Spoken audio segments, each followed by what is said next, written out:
दृढ़ संकल्प वाले अर्जुन ने उस प्रदेश में तपस्या में संलग्न होने के लिए स्थान चयन किया और कुशा की लंगोटी लगाई। कुशा बहुत दुखद होता है, छू जाए तो त्वचा को चीर दे। लंगोटी लगाई और एक दंड समीप में रख लिया और अपने गांडीव धनुष और तूणीर को वृक्ष की डाल पे से टांग दिया और हाथ जोड़कर भगवान शंकर की स्तुति करके निरंतर भजन में लग गए। 1 मास तक 3 दिन 3 रात कुछ नहीं खाना, उसके बाद सूखा पत्ता लेकर के पाना। दूसरा मास 6 रात के बाद कोई फल ले लेना। तीसरा महीना 15 दिन 15 रात व्यतीत होने के बाद एक बार कुछ फल ले लेना। चौथे महीने में केवल जल पीकर रहना, फिर जल भी छोड़कर केवल वायु श्वास बस। अंतर महादेव जी के चिंतन में निमग्न, दोनों भुजाएं उठाए हुए, कोई सहारा नहीं, पैर के अंगूठे के अग्रभाग पर खड़े होकर के भगवान शिव के मंत्र का जप करते हुए आकाश की तरफ दृष्टि रखे हुए एकाग्र चित्त से उपासना कर रहे हैं।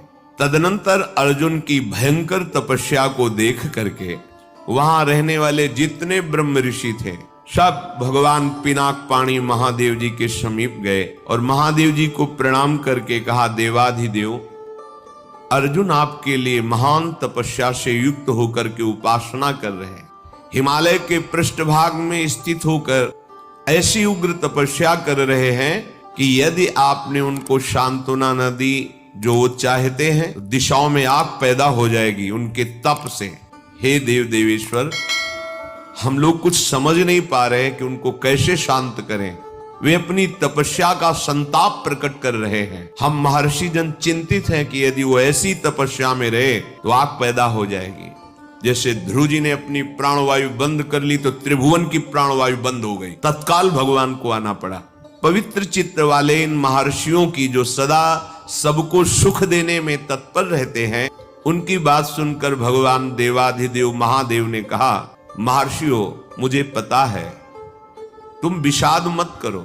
अर्जुन की तपस्या किसी को कष्ट देने के लिए नहीं है। अर्जुन के मन में जो संकल्प है वो मैं जान रहा हूं। वो किसी लोकांतर के भोग की इच्छा से तपस्या नहीं कर रहे हैं। उन्हें जो पाना है वो मैं प्रदान करूंगा।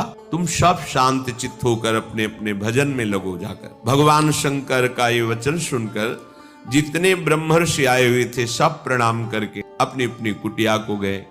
उन महात्माओं के चले जाने के बाद सर्व पापहारी पिनाक पाणी देवाधिदेव भगवान शंकर किरात वेश धारण किया।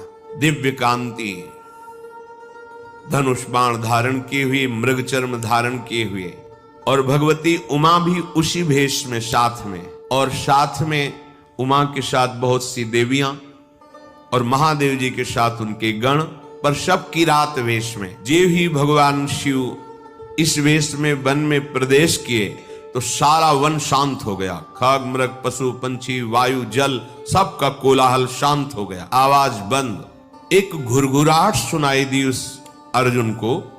आकाश दृष्टि करके मंत्र जप कर रहे थे, दृष्टि घुमाई तो देखा एक विशाल सुअर उनको मारने के लिए तीव्र गति से आ रहा है। तत्काल अर्जुन ने अपने गांडीव धनुष को उठाया और प्रत्यंचा चढ़ाकर टंकार की, जिसकी ध्वनि उस शांत वन में गूंज गई।